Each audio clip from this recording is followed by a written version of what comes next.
السلام عليكم، ازيكم؟ عاملين ايه؟ يا رب تكونوا بخير. النهارده ان شاء الله معايا بقى وصفة مش عادية. معايا طاجن حمام بالجمبري بالمحشي بالرز، حاجة كده خيال. خليكم معايا واحدة واحدة وشوفوا هنعمل ايه. اول حاجة معايا الحمام زي ما انتوا شايفين كده. انا هعمل حمام وهعمل حمام كداب عشان عندي عيالي مش بيحبوا الحمام، فانا بجيب لهم حمام كداب. تمام. معايا طبعا ايه زي ما انتوا شايفين. اول حاجة خالص معايا بصل مفروم، حطيت عليه ملح وفلفل اسود وهقلبه كده وهتبل بيه الحمام.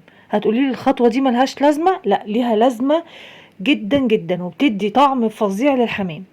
عايزه اقول لكم ان في اليوم ده عملت كل الحاجه في يوم واحد، بس كان كتير عليا. المفروض ان انتي قبلها كده تكوني مظبطه حالك، لكن انا نضفت الحمام في نفس اليوم وكان موال يعني. ما علينا، خلصت خلاص تتبيل الحمام، ركنته على جنب وعملت بقى ايه تسبيكه محشي عادي خالص. عملتها كتير على القناه، ارجعوا لها هتلاقوها. تمام.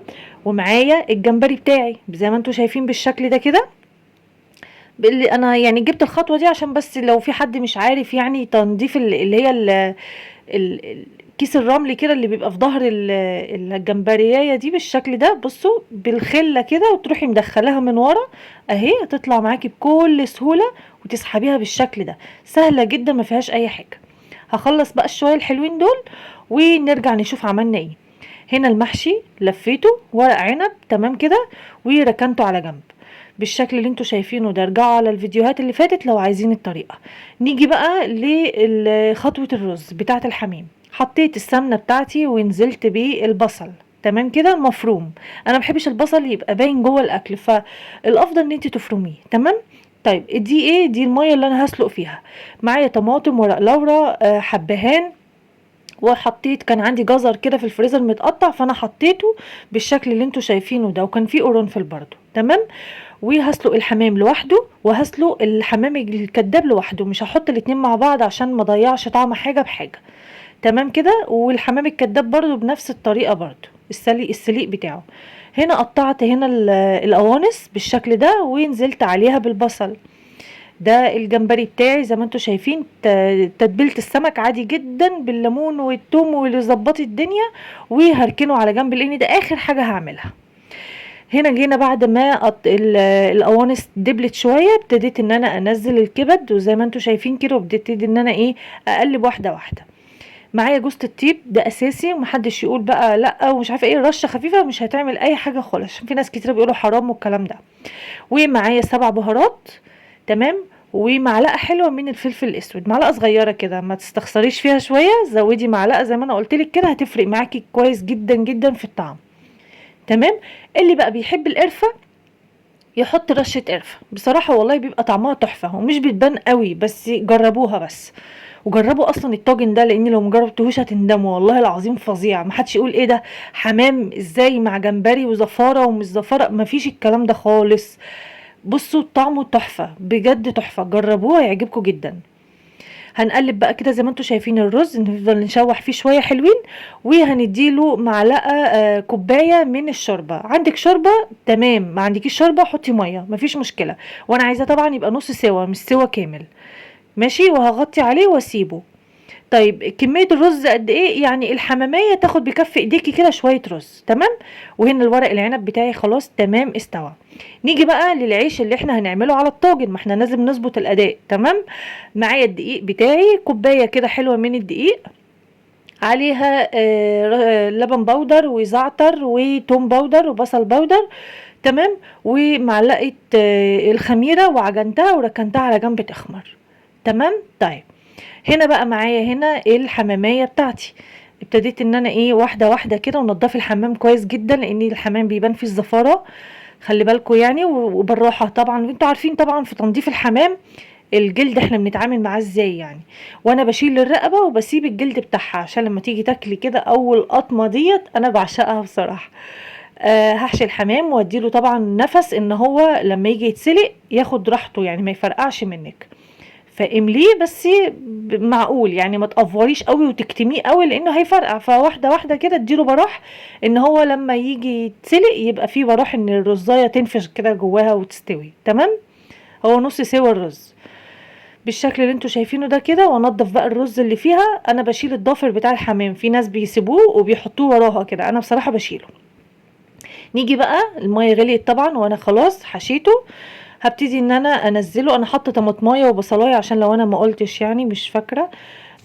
هبتدي ان انا انزل زي ما انتم شايفين كده، وانزليه على ظهره، ما تنزليهوش على وشه، هو كده كده بيتشقلب جوه يعني بس نزليه اول ما تنزليه خليه على ظهره.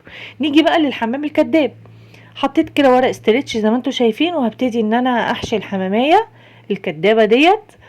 عايزه اقول لكم كان طعمه تحفه جدا والله، وعيالي ما عرفوش يعني ما عرفوش ان هو وراك، يعني هو فاكرين ان هو حمام، يعني هم اصلا مش بيحبوا الحمام، بس هو كان طعمه حلو قوي. هنا هلفه كده بالشكل ده. عايز تقفليه بخله تمام، عايزه تلفيه بستريتش زي ما انا ما عملت كده زي الفل. تمام كده. هنلف بقى كده ونعمله زي البونبونيه كده اهو زي ما انتم شايفين. طبعا انا مسرعه الفيديو لان لو كنت سبته بقى ياخد راحته كده كنت هطول عليكم كتير جدا، وعملت حاجات كتيره يعني انا كل ده عامله في يوم واحد، المحشي والتسبيكه وبصوا كل حاجه. هنا بعد ما لفيته في الاسترتش هلفه في ايه، في ورق الفويل بالشكل ده كده، علشان طبعا ياخد وضعه كده ويمسك نفسه ما يفكش. نرجع بقى لايه، للحاجه بتاعتنا. هنا عملت طبعا رز بسمتي عادي خالص، ما فيهوش اي حاجه لا بصل ولا اي حاجه خالص. هي هنا بقى ده الحمام الكداب، هبتدي ان انا انزله في الشوربه بتاعته. جينا بقى للايه، للجمبري. هنزله كده في شويه من الزيت وخلاص على كده، وما ياخدش وقت طبعا، عشان انتوا عارفين ان ان الجمبري لو اديتوله كتير هيجلد كده وبيشد في الاكل. ياخد تشويحه كده، وهنزل عليه بمعلقه صلصه ومعلقه هريسه شطه بس، مش هعمل حاجه تاني خالص. وهنا الحمام بيتسلق، والرز عملناه. الرز عملناه ازاي، هو سمنه وشويه زيت، وابتديت ان انا انزل عود قرفه ولومي وورق لورا حبهان اللي انتوا حابينه في طعم الرز نزلوه. وبعد كده نزلت الرز وخدت تشويحتين 3 ونزلت عليه زعفران او كركم، ونزلت عليه الشوربه بس، ما حطيتش لا بصل ولا اي حاجه تاني. اهو دي الجمبري معايا اهو، خد بس تشويحه كده واللون بتاعه خلاص على كده بشيله، لانه هيدخل الفرن كمان فما يبقاش موضوع كتير عليه. تمام. نيجي بقى للحماميه بعد ما اتسلقت. الخطوه دي عايزه اقول لكم فظيعه. ليمونه ادهنيها كده ونص طماطمايه وادهنيها. هتقولي لي ايه لازمه الخطوه دي؟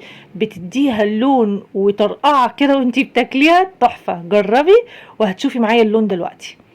جبت الطاجن بتاعنا، حطيت شويه من الرز كده، وما تحطيش كتير لان الطاجن بجد انتي بتاكليه اصلا بتبقي مش قادره. هنرص عليه المحشي بتاعنا الجميل اللي انتوا الصوابع الحلوه دي، ومحدش يتريق عليها، انا بحب الصوابع الكبيره ما بحبش الصوابع صغيره. تمام. فهلف هرص كده رصه كده حلوه، وهبتدي ان انا اجيب الحماميه بتاعتي. بصوا بقى لونها تحفه، وبتاخد كلها لون واحد زي ما انتوا شايفين كده، لون واحد وليها لمعه كده، وتحس ان الجلد بتاعها وانتي بتاكليه في طرقعه كده في بقك. بصراحه جربوا الخطوه ديت، الليمون مع الطماطم بتفرق قوي. هنجيب بقى الجمبري بتاعنا ننزله فوق الحمام كده بالخلطه بتاعته. والله ما بصوا يعني هتروحوا في حته تانية خالص. ما حدش يقول يا ده ايه ده حمام ازاي، ما فيش الكلام ده خالص، جربي بس. هنجيب بقى الايه، العيش بتاعنا اللي احنا عملناه. هبتدي ان انا احطه على الطاجن بتاعي من فوق بالشكل ده كده. انا حاطه زعتر في العيش عشان بحب الزعتر جدا في العجينه بصراحه. تمام. هنلف كده بالشكل ده، ومعايا بقى لبن بودر على ميه على نسكافيه زي ما انتوا حابين. عايزين تدهنوا وشه بيض زي ما انتوا حابين بقى، ادهنوا زي ما انتوا حابين الوش بتاعه باي حاجه خالص. تمام كده. ورشه كده من السمسم على رشه من حبه البركه اللي انتوا حابينه برضو حطوه. تمام. بس كده.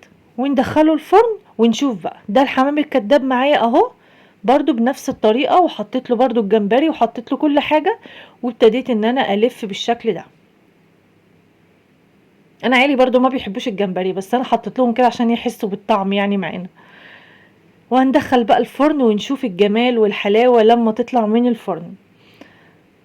ما شاء الله. عايزة اقول لكم والله ريحته كانت فظيعة فظيعة فظيعة قليلة عليه. بصوا شكل الطاجن عامل ازاي، والعيش طري مش ناشف ولا الكلام ده خالص، حاجة كده خيال. بصوا المنظر يا جدعان، بصوا المنظر بجد تحفة. والريحة جبارة. بصوا يعني انا هوريكم هنا برضو العيش طري، يعني بصوا هتشوفوا اهو، بصوا بوريكم ان العيش طري مش بيكسر معايا ولا ناشف ولا اي حاجة. العيش ده كنا بناكله كده، نحط فيه الجمبري كده واكله، طعمه تحفة. والحمامية بقى واخدة لونها فظيع مع كل حاجة تحفة. والرز بقى حكاية، الرز بصراحة واخد بقى من طعم الحاجة نازلة عليه، الرز فظيع. جربوا واستنى تعليقكم. سلام عليكم.